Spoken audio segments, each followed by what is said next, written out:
revestidos de sincera misericórdia, bondade, humildade, mansidão e paciência, suportando-vos uns aos outros e perdoando-vos mutuamente. Mas, sobretudo, amai-vos uns aos outros, pois o amor é o vínculo da perfeição. A imagem da Sagrada Família de Nazaré como uma família migrante e pobre, nos faz refletir sobre nossas famílias e entendermos que a abundância de bens materiais não é necessariamente para ser feliz, e o que faz ser feliz e amar a Deus e ao próximo. Porque a família de Jesus foi uma família pobre. Porque a família de Jesus foi uma família migrante, uma família perseguida, e nem por isso deixou de ser a Sagrada Família e a família que serve para todos nós de modelo e de exemplo. A família de Nazaré nos ensina a cristianizar a família pós-moderna, que é um desafio, colocando Deus no centro e nele, em Deus, reencontrando a verdadeira felicidade. Veja o desafio para nós: colocar Deus no centro de nossas famílias e dizer, Deus está na minha família. Pode ser fácil verbalizar, mas não é tarefa fácil colocar Deus no centro da família, colocar Deus no centro da vida de cada pessoa. Isso não é tarefa fácil. A primeira e a segunda leitura falam das falhas no relacionamento familiar, não só familiar, mas humano, nas relações interpessoais de modo geral, e nos ensinam que o importante aos olhos de Deus não está em ser sem defeito, não está em constituir uma família sem defeitos, porque, embora essa seja a meta, enquanto caminharmos na terra, estaremos nos deparando com os nossos defeitos e com os defeitos das pessoas que nos cercam o tempo inteiro. Mas o que importa aos olhos de Deus é a capacidade de amar sem medidas, apesar dos limites e das falhas pessoais. Amar apesar das falhas, não sem as falhas. Não é como que colocando uma condição de não ter falhas para amar, senão nunca iremos amar. Claro que Deus deseja que sejamos perfeitos, mas mais importante para Ele é que nos amemos e nos perdoemos como Ele nos amou e nos perdoou, sem limites e sem restrições. E aqui nos deparamos com um desafio imenso. Celebramos hoje a festa litúrgica da Sagrada Família e somos conduzidos a contemplar Jesus, Maria e José e confrontar a imagem da Sagrada Família com a nossa família, ou com o projeto de família que estamos construindo, porque alguns aqui estão em preparação, outros casaram por tempo. Então, confrontamos com a família já constituída e com a família que está em processo de construção. Trago presente algumas ideias do Papa Francisco, um texto sobre a alegria do amor, que trata do amor na família, sobretudo entre os números 120 e 130 desse texto. Primeiro ponto: o matrimônio, enquanto sacramento, é o ícone do amor de Deus por nós. No sacramento, os esposos recebem a missão de tornar visível, a partir das realidades simples e cotidianas, o amor que Cristo ama a sua igreja, o amor que o levou a dar a vida por ela. Essa ideia está pautada em Efésios. É um texto muito lido também nas celebrações de casamento. O amor humano é reflexo do amor de Jesus pela igreja. Assim somos chamados a amar, como Jesus ama a sua igreja. O amor que une os esposos é santificado e enriquecido pela graça do sacramento do matrimônio.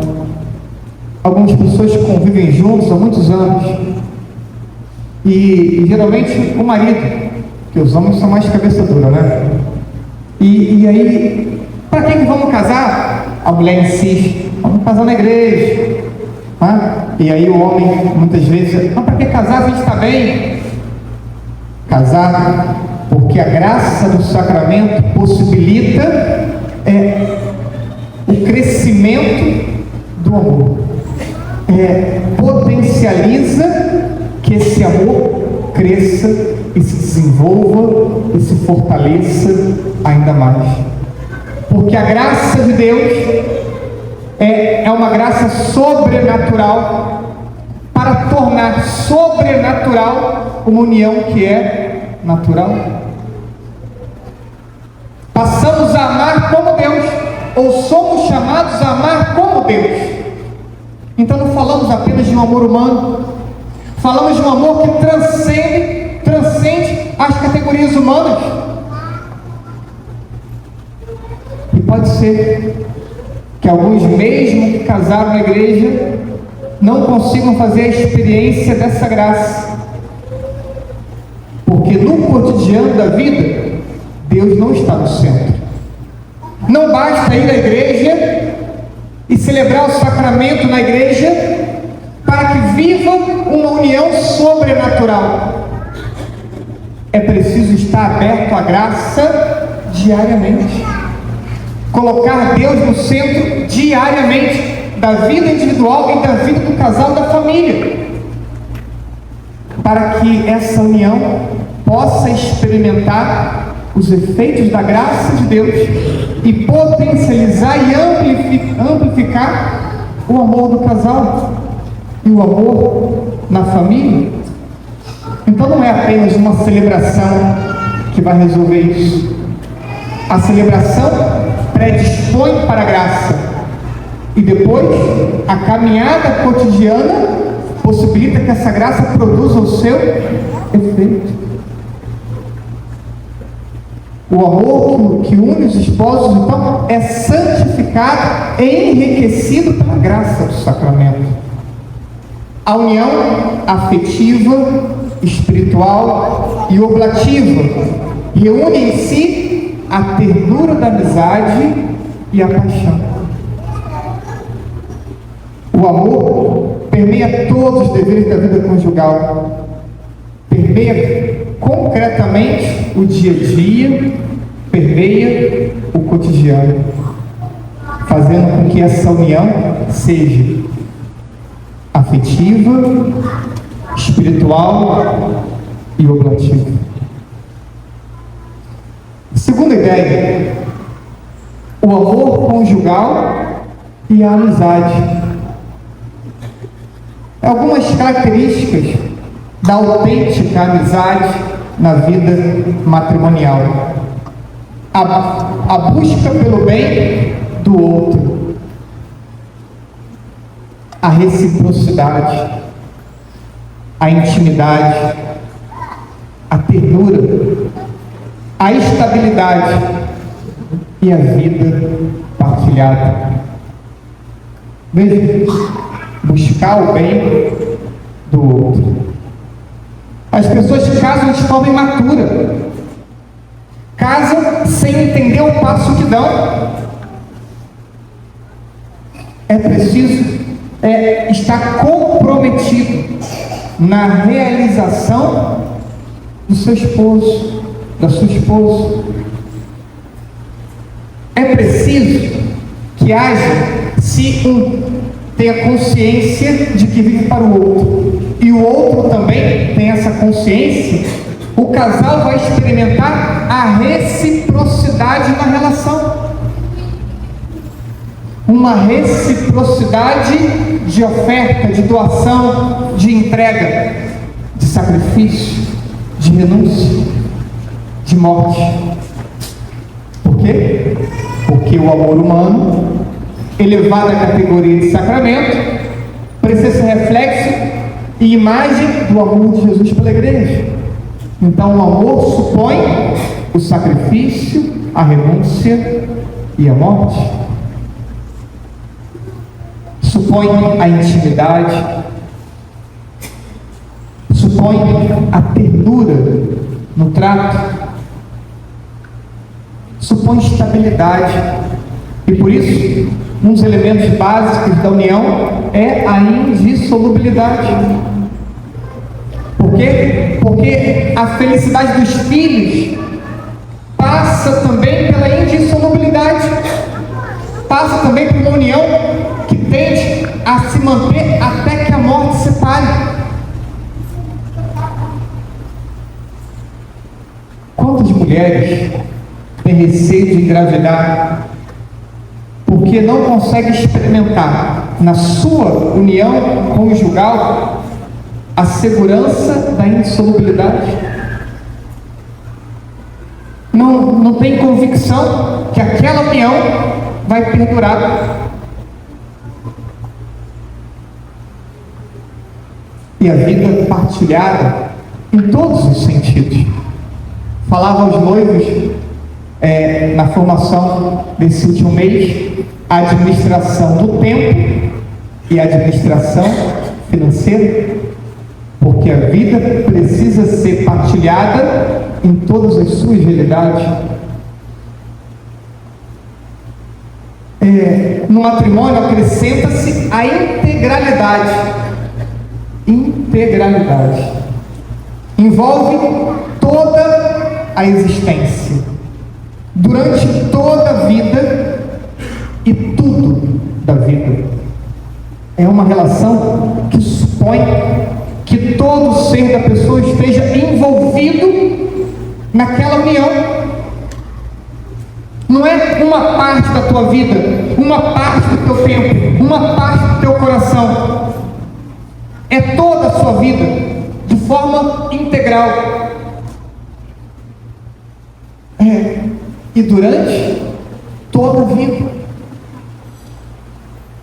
Quando você olha para a sua união, é isso que você pensa? É isso que você deseja?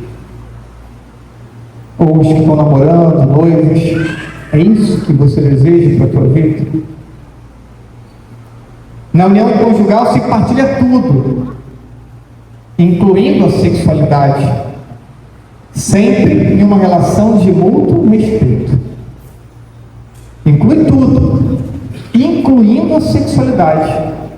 Hoje parece que é só a sexualidade. Muitos casais buscam o prazer de modo obsessivo, e me refiro ao prazer sexual, enfatizando unicamente a realidade sexual. Isso limita o desenvolvimento de outras dimensões igualmente importantes.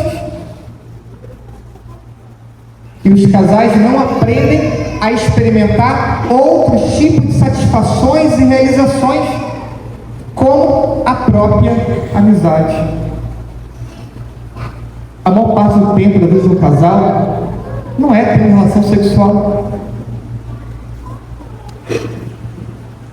A amizade precisa estar na base da relação. Importa que o casal goste de conviver, goste de estar juntos. Para fazer o quê? É o que menos importa. Mas que goste de estar juntos.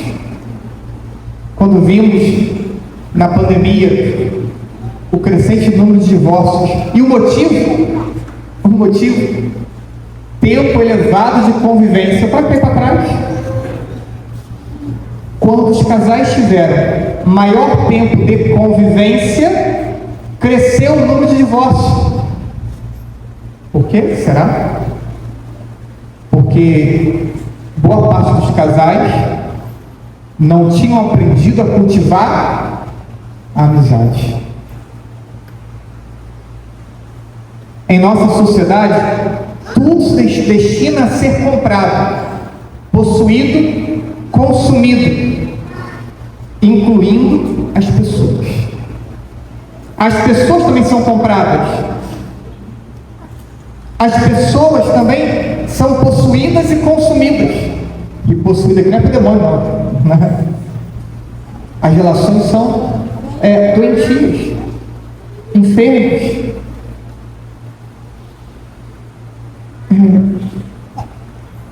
É necessário reconhecer o caráter sagrado de cada pessoa, aprender a valorizar o outro, ainda que o outro esteja doente,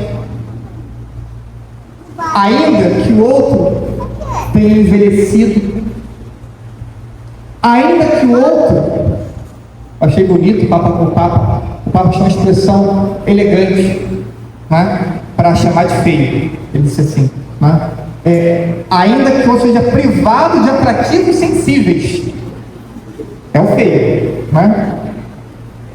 Então, ainda assim, a pessoa precisa ser valorizada. E hoje, quando parece que nada é mais importante do que a estética, mas a estética é passageira. Tem recurso hoje para esticar um bocadinho mais de tempo, mas é passageira. Ela faz parte da dinâmica do amor. Porque tem uns homens mal cuidados, né? Relaxados. Eu fico pensando, pai amado, só por muita fé. Mas não é só isso a relação matrimonial. Não é só a estética. Prometer um amor fiel que dure para sempre é possível. Mas para que este amor possa atravessar todas as provações e manter-se fiel contra tudo, requer-se o dom da graça. Requer-se a graça do sacramento, que sustenta, que amplifica a capacidade de amar, que dá estabilidade ao amor. Casais, peçam ajuda a Deus e se esforcem mais. Só rezar também não adianta se não tem esforço. Rezem por sua família, mas se esforcem para não dar brechas. E se as brechas já foram dadas, se empenhe ainda mais em neutralizá-las. Mas a sociedade precisa do testemunho de amor matrimonial de vocês. É preciso que um filho olhe para os pais e fale: eu quero amar o meu esposo como minha mãe ama meu pai. Eu quero amar a minha esposa como meu pai ama a minha mãe. É preciso que os filhos desejem construir uma família olhando para os seus pais, aprendendo dos seus pais como é o amor e como é o amor sacramental, como é o amor do matrimônio. Carecemos de referências hoje. Ouvi de vários adolescentes jovens: para que casar? Para ser igual meu pai e minha mãe? Porque carecemos de testemunhos. Vivam o matrimônio não só para vocês enquanto casal, não só enquanto família, núcleo familiar mais restrito. Viva o matrimônio para dar testemunho de um projeto de Deus na tua família, um projeto de Deus que possa impactar a vida de outras pessoas. Filhos, rezem para que seus pais se amem, de forma autêntica e verdadeira, e se abram cada vez mais à vontade de Deus. Boa parte dos nossos casais não estão abertos à vontade de Deus. Não estão. O matrimônio é um desafio que exige lutar, reinventar-se, recomeçar, sempre de novo, até a morte. Vou repetir a frase para que não esqueça. O matrimônio é um desafio que exige lutar, reinventar-se e recomeçar sempre de novo até a morte. Vamos nos reinventando conforme as circunstâncias da vida vai mudando. Vamos reinventando a forma de amar, a forma de expressar o nosso amor. O matrimônio não é uma utopia. E ele não pode ser entendido por nós como uma utopia, uma realidade irreal, impossível, que não se alcança. Deus quer para nós o sacramento do matrimônio, então é possível uma vida matrimonial conforme o querer de Deus. Mas essa meta alta e grande, porém é possível. Busquem o céu, vivendo seu matrimônio como vontade de Deus. Não basta só não se separar. Tem casais que a gente olha e está junto 20 anos, 30 anos, e se fala, não sei nem como chegou aqui. Você vê que não tem um detalhe de carinho, não tem uma delicadeza um para com o outro. Talvez ficaram ali se suportando de forma pejorativa. Talvez o senso religioso até levou a manter o vínculo, mas não levou a manter o amor. Manter o vínculo é uma coisa, manter o amor é outra coisa.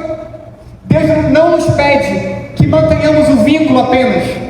Deus nos pede que mantenhamos o amor. É preciso santificar-se pelo matrimônio e no matrimônio. É preciso ser feliz no matrimônio e não permitir que o amor envelheça. Nós envelhecemos. Todos nós envelhecemos. Mas o amor não pode envelhecer. Peçamos a intercessão da Virgem Maria, seu castíssimo esposo São José, por todos os casais aqui presentes, pela família de cada um de vocês, para que sejam aquilo que Deus quer, para que se reinvente e para que faça o amor sempre ser uma realidade nova na vida de cada um de vocês, na casa de vocês, na família de vocês. Assim seja.